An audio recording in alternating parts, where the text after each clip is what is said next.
Good afternoon, garden friends.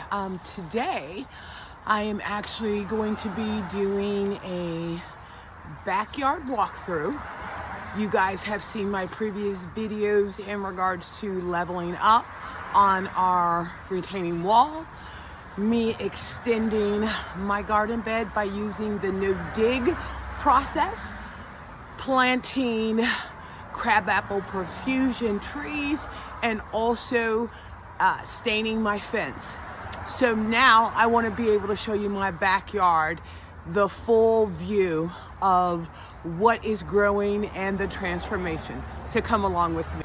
Okay, so this is the entrance into my back garden, and on both sides I have flower beds. I have some sedum, some bulbs that I had planted, also some northern sea oaks, and as you can see there's little shoots all over. So what I think I'm gonna do is allow the sea oats to just take over this area. I knockout roses flanked by pansies that are still doing really well. I have that on both sides of my garden shed. Now to the left of me is another one of my garden beds that I have my beautiful clematis, black-eyed Susies, purple hearts, Helen Von Stein lambsear. Still have some of my daffodils, and these are the Sir Winston Churchill. If you guys could smell these, oh my God, they are so wonderful, the fragrances.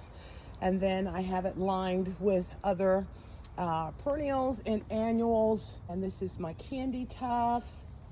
My ranunculus did bloom, but they are done, they're spent. And then this is my camellia that I've rescued for the second time. So I'm kind of hoping that it's going to end up doing well, but oh my God, I just love that clematis. Look how beautiful that is. This is my other area. Look how my rose bushes are blooming. Now I have 3 rose bushes in here, and then the bush that's in the back in both corners are my vanilla strawberry hydrangeas. I also have 2 Annabelles flanking the rose bushes on that side, and then the front lined up with candy tufts. And then this is the crazy part, those are those mums. They're a mum type, but the kind that comes back every year. And then back in the corner I have a Waijili. Look at those buds on there. So, and then once again, the fragrance, when you walk back here, the fragrance from the roses are just breathtaking. These are the profusion crabapples trees that we planted the end of last year. They are just doing so well, and they get these beautiful pink flowers on them, and then in the fall the leaves change a burgundy color and have the berries on it that the birds just love. So it's not like the regular crabapple tree. And then I have my planters that I did up from me visiting Family Tree Garden Center. We have in this one the sun patience, the angelonia, and also lantana that's in here. This one has the heliotrope that I had been looking for, along with this is a petunia, but it's a small one. I'll put the name up on it. And then my drift roses. If you can't tell, I love roses. And then another pot with the same combination of the 3 plants and the heliotrope. Now these are my Chinese fringe. They got hit hard with this last frost that we had, but the good thing about them is they are resilient. So I am not too worried about them because they will bounce back. And then some other pots, you know, that I have plants in. I love the sun patience because the weather down here, it gets super, super hot and they can handle the heat. And then these guys are, hold on, because I thought this was interesting, trailing verbenas that I have in here. So I think that's gonna look really pretty. And then another driftwood, rose bush in pink. Oh yeah, so these guys are really blossoming, the verbena. Look at that. Oh, and look how the water just collects in the flowers. It's just so pretty. And then again, flanked by two more of the Chinese friend. When these guys were in blossom, oh my God, they were just beautiful. But, you know, with nature, you never know how things are gonna pan out. I have my two azalea bushes. These are encore, and I will get 2 blooms in a season on these. And then this here is a Nico hydrangea that my garden buddy had given me, and I thought it was a goner, but it's doing really, really well. This is my butterfly bush. This rascal literally gets about almost as tall as my deck area, so probably a good 5 foot. And then there's another one of my azaleas that's blooming. Here's my magnolia. It still has some blooms on it, but it just looks so beautiful in the spring before it leaves out. Okay, and this is my summer crush. I actually bought it at one of the big box stores because, as you know, right now, none of the hydrangeas are budding up, but I couldn't resist. Plus, I had a plant in here that died. It didn't make it through the winter, so I wanted to put something really pretty and pink in here up against the fence. These are my double deucey sprias that are just doing so well. And hydrangea heaven here. This first one here is a little prime punch. The one back in the middle is limelight. And then I have another rose bush, and then flanked the front of the flower bed with hostas. And then another little prime punch hydrangea, or I think is it little punch lime or little lime punch, one of the two. I'll put it up. And then I have another sprea with my sedum over here. Ooh, looks like something's going on with my lilies.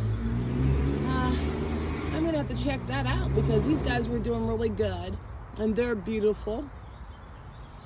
Have my bachelor buttons flanking the front, along with, oh, there's something going on here. This normally does not happen, this yellowing that's going on here with my plants. I'm gonna have to look and see what's going on with these.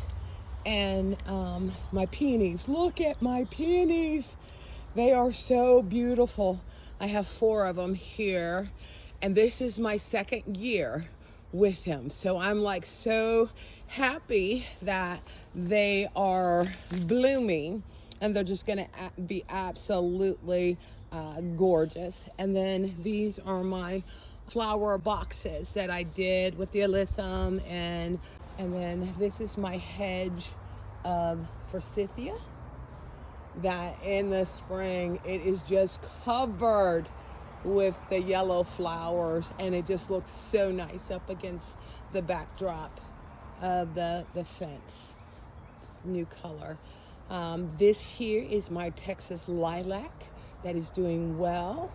And I have some irises over here with another window box, and I kept the theme of what I put in the window boxes. Another one of my rose bushes that I cut this guy back really, really hard, and it is doing so well. These little pink shrubs are yucca cherry blossoms. They only get about 1 to 2 feet tall. and I just love them. And then here in the corner, both corners, I have the buddleia butterfly bush. And then this here, which is so adorable with the little purple flowers on it. Have my bachelor buttons, and offset in another container are my tick seed. And then my American wisteria is just doing so well, which I have it flanked on both sides of my gazebo, whatever you want to call it. And then here is another Chinese fringe. This one didn't get damaged as bad, or unless it's just recouping a lot faster, but these are the flowers that I get on.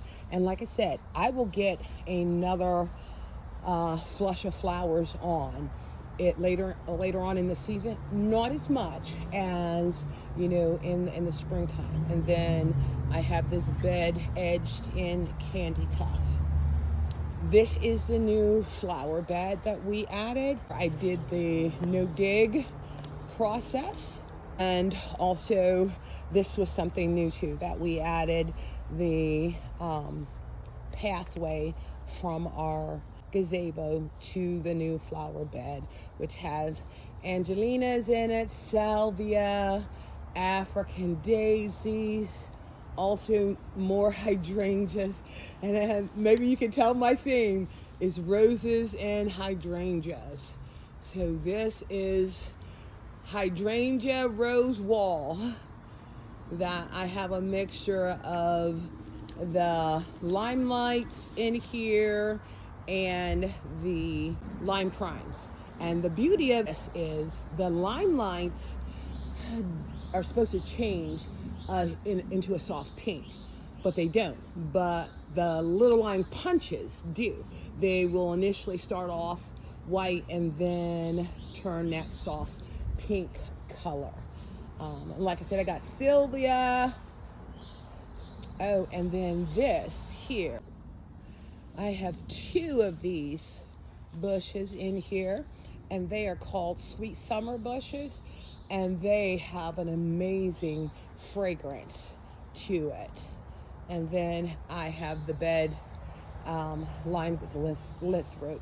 So it was just so amazing how everything is blooming. And then of course there are my hanging baskets with the proven winner bubblegum petunias in them. I only put 1, so that is only 1 plant that is in there, and those I believe are 10 inches of the hanging planters. And then let's see here, just so much that I have in here. This here, oh my goodness, I did not notice this. This is my tiny tuft. It's a mountain hydrangea, and look at that, already got buds on it. Now, okay, so you see those sticks? I held off on cutting them because, you know, like I said, we had the frost, but everybody was saying, you know, just hold off. And I'm so glad I did, because even on those ones, you can see they have leaves that have pushed out. So I am so glad I did not cut those out. Another one of my Helen Von Stein lambsear. This is a, oh my God, all of these guys got buds on it. Oh my goodness, I am like so happy for that. Okay, this one is a firelight. This is a firelight hydrangea, and I have like cannas on both sides of it that I believe are yellow. So along with the yellow flag irises next to the hosta. This here too is another mountain tiny tuft. Angelona in the purple. Now, this may look like nothing, but it is called a wine cup, and it gets these gorgeous burgundy flowers on it, and it's trailing, so it looks gorgeous. So I am going to be like so excited once those bloom to show those to you guys. Another hydrangea. This one here is an endless summer. The one in the container is, oh, that too is a firelight. And then my hostas, monkey grass, my Lenten roses have just taken over. This is a summer crush. Like I said, I mean, it's growing, new growth, but I just couldn't bring myself right now to clip it, just to see if anything would push through. Have my hydrangeas. And then I have no idea what this is. I thought it was a weed. It just came up, but it's pretty. So I left it. And then my sunshine lagaris. I know I'm butchering that name, but it stays that chartreuse color that just pops up against the fence. More hydrangeas. The grass is the fantastic feather fall grass, which I love. I didn't clip it back like I was supposed to, so I just left it. Oh, and then this back here that looks just like a stick is another Nico, because this is like my shade area garden that, you know, my friend had given me and just ended up taking off really, really well. And then this is Hosta Lane, where I have my variations of hostas. I don't know all the names of them, but I just love them. They just look so very nice. Okay, this here is a verbatim little ditty. I had a rhododendron in here, and it just didn't seem to do too well. So I thought, based off of the size and height that it gets, and with the white flowers in the spring, that'll look really pretty. Then some more hostas and hellebores that have seeded, and I don't care if they seed over here because I just love them.